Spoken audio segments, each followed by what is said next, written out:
आज आप लोगों को जीव विज्ञान का पहला चैप्टर पढ़ना है। इसमें आपने एक पहले वीडियो अपलोड किया गया था हमारे द्वारा, जिसमें आपने जीव विज्ञान कक्षा 12 के सिलेबस को देखा होगा। और इसके अंतर्गत अब हम इकाई 1, जिसका नाम जनन है, इकाई 1 जनन, इसका हम लोग अध्ययन करेंगे। ये जनन बहुत ही महत्वपूर्ण टॉपिक है, एक इकाई के रूप में सामने आया है।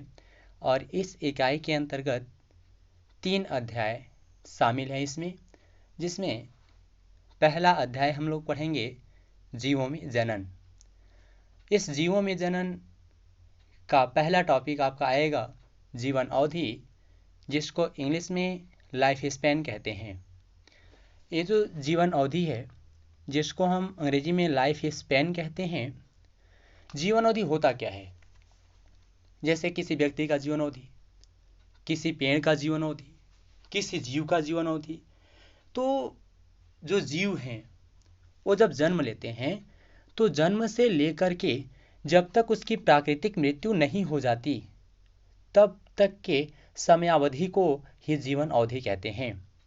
अगर हम इसे परिभाषित करना चाहें, इसकी डिफिनीशन लिखना चाहें, तो आप लिख सकते हैं कि किसी भी जीव, चाहे वो जंतु हो या पादप हो, कोई भी जीव हो, तो आप लिख सकते हैं सामान्य परिभाषा में कि किसी भी जीव का जन्म से लेकर उसके प्राकृतिक मृत्यु के समय को उस जीव का जीवन अवधि कहते हैं। इसमें जैसे मान लीजिए मेरा जन्म सन 2000 में हुआ था और मेरा प्राकृतिक मृत्यु 2050 में हुआ, यानी मेरी जीवन अवधि 50 वर्ष का है। इसी प्रकार से अगर हम कोई आम का पौधा लेते हैं, किसी अमरूद का पौधा लेते हैं, किसी अन्य पशु को लेते हैं, किसी भी जीव को लेते हैं, तो उसकी एक निश्चित जीवन अवधि होती है। तो वही है जीवन अवधि। और जीवन अवधि जब उसका समाप्त हो जाता है, फिर भी उसके वंश चलते रहते हैं। इसके लिए आवश्यकता होता है जनन की।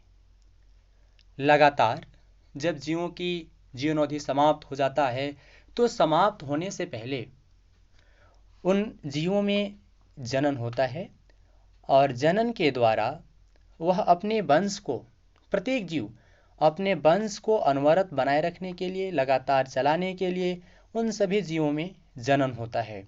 अब जनन अलैंगिक जनन होता है कि लैंगिक जनन होता है, इसको हम लोग थोड़ा सा बाद में पढ़ेंगे। सबसे पहले जानेंगे कि जनन क्या है, क्योंकि जो जीवन अवधि होता है एक निश्चित समय बाद समाप्त हो जाता है। जब समाप्त हो जाता है तो जीव अपना अस्तित्व समाप्त कर लेते हैं। समाप्त करने से पहले, अपने अस्तित्व को समाप्त करने से पहले उन जीवों में जनन होती है। और जनन का मुख्य तात्पर्य ये है कि अपने वंश को अनवरत बनाए रखना। तो हम लोग आगे जनन लिखेंगे। जनन में है क्या चीज़ कि जनन को इंग्लिश में रिप्रोडक्शन कहते हैं। हम लोग जनन की परिभाषा देखते हैं। जनन की परिभाषा में लिखेंगे आप कि वे सभी जीव जो अपने समान संतान उत्पन्न करते हैं, जनन कहलाता है। यानी अपने जैसे संतानों को उत्पन्न करने की क्षमता जनन कहलाती है। और ये जो जनन होता है, ये सामान्यतः 2 प्रकार के होते हैं। आज देखेंगे जैसे जो रिप्रोडक्शन हुआ है, जो जनन हुआ है, उसके माध्यम से सभी जीवों के वंश लगातार चलते रहे हैं। ये सब जनन के द्वारा ही संभव है। जैसा कि आप देखते हैं कि प्रत्येक परिवार में उसे एक पुत्र की इच्छा होती है कि उसकी वंश चलता रहे। अगर उसके वंश में कोई संतानें नहीं होता, कोई लड़का नहीं होता, कोई लड़कियां नहीं होती, तो समानतः जब लड़के नहीं होते तो उसका वंश समाप्त हो जाता है।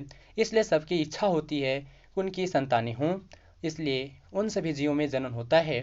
अब जनन 2 प्रकार का होता है। जो सबसे पहला होता है वो अलैंगिक जनन। इस अलैंगिक जनन को हम लोग एसेक्सुअल रिप्रोडक्शन कहते हैं।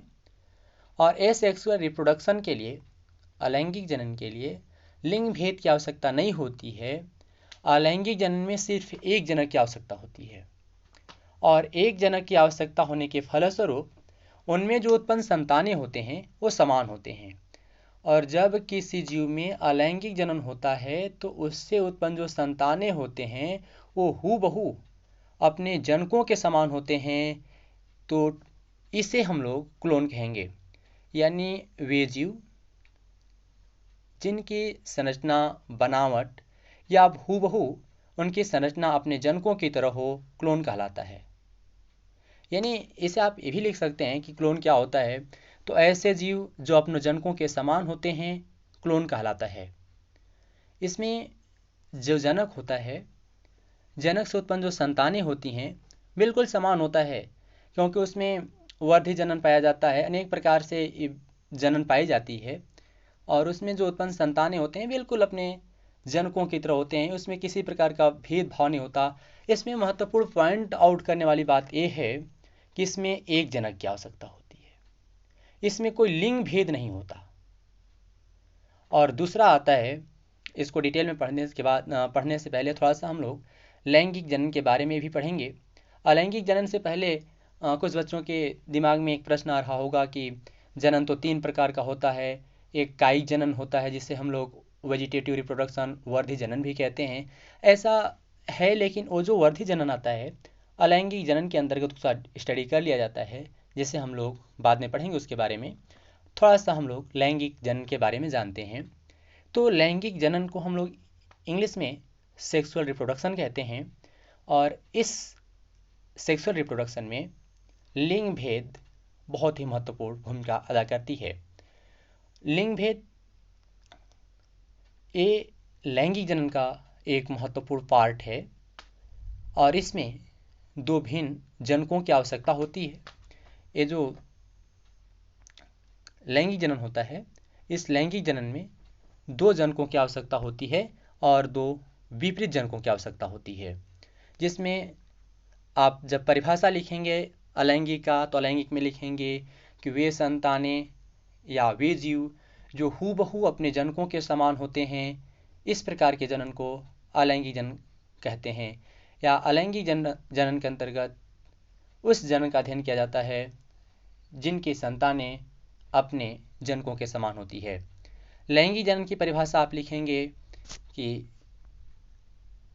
जब 2 विपरीत जनकों की आवश्यकता होती है, यानी संतानों को उत्पन्न करने के लिए जब 2 विपरीत जनकों की आवश्यकता होती है, तो इस प्रकार के जनन को अलैंगिक जनन कहते हैं। इसमें फाइंड आउट करने वाली बात यह महत्वपूर्ण है कि जनकों से जो संतानें उत्पन्न होती हैं वो बिल्कुल भिन्न होता है। इसमें यही अंतर होता है अलैंगिक और लैंगिक में। लैंगिक जनन के फलस्वरूप जो संतानें उत्पन्न होती हैं वो अपने जनकों से बिल्कुल भिन्न होते हैं, लेकिन अलैंगिक में जो था वो बिल्कुल समान होते थे। अब यहाँ पे हम देखेंगे थोड़ा सा कि जो लैंगिक जनन है उसमें 2 भाग पाए जाते हैं। एक नर होता है, 2 जीव जो पाए जाते हैं उसमें हम समानता उसके 2 पार्टों में अध्ययन करते हैं। 2 जनकों की जो आवश्यकता होती है उसमें हम अध्ययन करते हैं। तो इसमें सबसे पहला आपका है नर और मादा। तो नर और मादा, नर से पहले नर युग्मक का निर्माण होता है और मादा से मादा युग्मक का निर्माण होता है। जब नर युग्मक और मादा युग्मक, नर युग्मक से बने हुए शुक्राणु तथा मादा युग्मक से बने हुए अंडाणु, जब इन लोगों में फ्यूजन होता है, जब ये मिलते हैं तो जाइगोट का निर्माण होता है, युग्मनज का निर्माण होता है। और जब युग्मनज का निर्माण होता है तो डेवलप करता है, डेवलप करने के फलस्वरूप अंत में एक विकसित शिशु को जन्म देते हैं। तो इसमें जो संतानें उत्पन्न होंगी वो अपने जनकों से बिल्कुल भिन्न प्रकार का होगा। लेकिन यहाँ पर कुछ एक महत्वपूर्ण बिंदु आपको ध्यान रखने योग्य बातें महत्वपूर्ण हैं कि इसमें लक्षणों को नियंत्रित करने वाला कौन सा इकाई होता है। तो जो लक्षणों को नियंत्रित करता है उस इकाई को जीन कहते हैं। और ये जो जीन पाया जाता है जो कि लक्षणों को नियंत्रित करता है, लक्षणों को नियंत्रित करने के लिए वे जीन डीएनए पर उपस्थित होते हैं। और ये जीव जो होते हैं जीव के अंदर पाए जाते हैं, जो डीएनए होते हैं ये केंद्रक में पाए जाते हैं। और जैसे जो आपके डीएनए पर उपस्थित जीन है, ये लक्षणों को किस रूप से डेवलप करना है, कौन से लक्षण को कितना डेवलप करना है, इसे ऊपर से सूचना मिलता है। जैसे हमारे हाथ की लंबाई कितनी करनी है, इनकी सूचनाएं उसे उपलब्ध होता है, उसे सूचनाएं मिलती रहती हैं। और जीन सिर्फ उन लक्षणों को या उन लक्षणों के माध्यम से उन अंगों की